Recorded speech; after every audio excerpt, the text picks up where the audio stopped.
Working on Dead to Rights was a bit like, you know, a small kid being in a toy shop.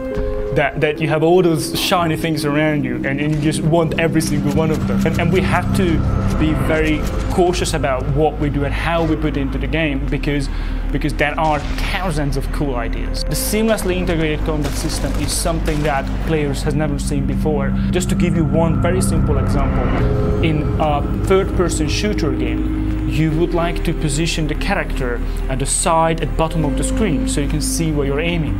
In a third-person fighting game, you want to position your character in the middle of the screen so you can have a 3D space awareness. So we have both, therefore we have to find the camera setting where you can see the character but at the same time you can still aim. Dead to Rights Retribution is using our internal engine, BlitzTech. We're quite proud of this engine. It's a very, very strong platform for us. We applied a dynamic lighting to the whole game, which means that we do not have any baked-in shadows. That gives a very distinct and very unique look to the game. We decided to go this direction not only because it gives us a lot of toys to play around, because all the moving lights are just look funky, but also because the noir style requires a very strong contrast of light and shadow. We took a great deal of care when we created the concept art.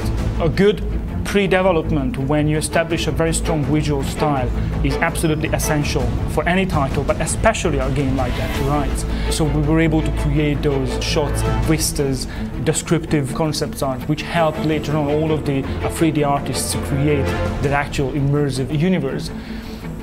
The best way to describe the gameplay of Dead to Rights is to describe a scene. So you as a player, you step in a room and then suddenly you find yourself surrounded by 4 guys. You can grab one of the guys on one side, throw him, then you can do a kick to the back, so you can do a set of combos and an execution move. Still you have time to take out your gun, do a headshot on one of them and set your dog on the last one and listen to you screaming as you walk away. That was 4 guys, 3-4 seconds, and you're done. And I think that is Dead to Rights. That kind of, I am in control, I can take care of these big guys in a couple of seconds.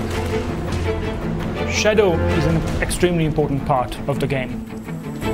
Shadow adapts his behavior based on the environment and based on how you play as Jack. If you're hiding behind somewhere and the enemy is not aware of you and you press up on an enemy, then Shadow is going to try to find a way to sneak to the enemy and execute them with a silent kill. If you're doing the same D-pad up in the middle of a firefight, then obviously he knows that there is no hiding, he's just going to sprint ahead and try to take out the enemy as fast as he can. The Shadow's trademark takedown of the enemy, the infamous testicle.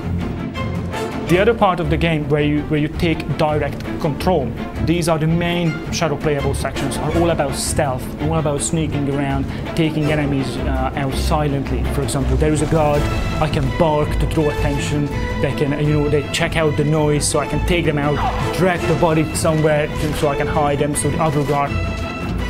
In Dead to Rights there are just hundreds of good bits. Every single time you play, you're going to have a different experience.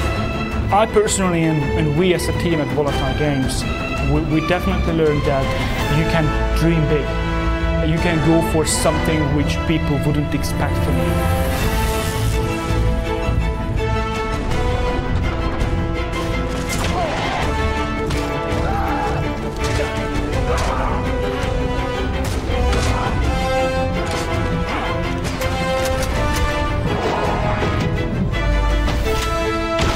Dead to Rights Retribution is the dog's balance.